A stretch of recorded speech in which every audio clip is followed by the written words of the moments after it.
Group পর্বে নিজেদের শেষ ম্যাচে প্রতিবেশী শক্তি নেপালের মুখোমুখি হয় আরদুজ্জামান আলামিনরা।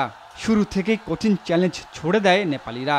পয়েন্ট পাল্টা পয়েন্টে এগোনো খেলা রোমাঞ্চ ছড়ায় গ্যালারিতে, যেখানে প্রথমার্ধে 18-14 পয়েন্টে এগিয়ে থাকে বাংলাদেশ।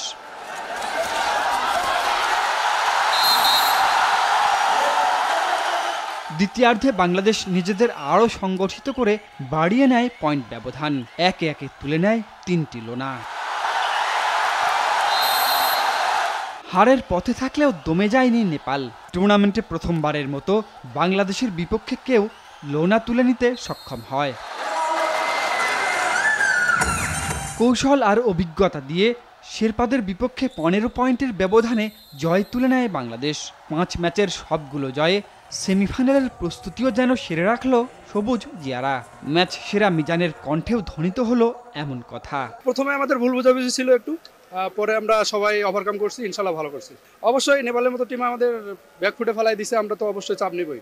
তারপরে আমরা সবাই ভালো করছি, ইনশাল্লাহ জিতে গেছি। সেমিফাইনাল ফাইনাল অবশ্যই ফাইটিং হবে। থাইল্যান্ড আসবে, ওইদিকে কেনিয়া আসবে, ওরা অনেক ভালো টিম। ইনশাল্লাহ আমরা সবাই পাশে থাকলে ইনশাল্লাহ চতুর্থবারের মতো চ্যাম্পিয়ন ট্রফি দিতে পারবো। এদিকে টুর্নামেন্টের সবচেয়ে প্রতিদ্বন্দ্বিতাপূর্ণ ম্যাচ উপহার দিয়ে থাইল্যান্ডকে 33-32 পয়েন্টে হারিয়ে বি গ্রুপ থেকে শেষ 4 নিশ্চিত করেছে আফ্রিকান শক্তি কেনিয়া। অরণ্য গফুর, RTV, ঢাকা।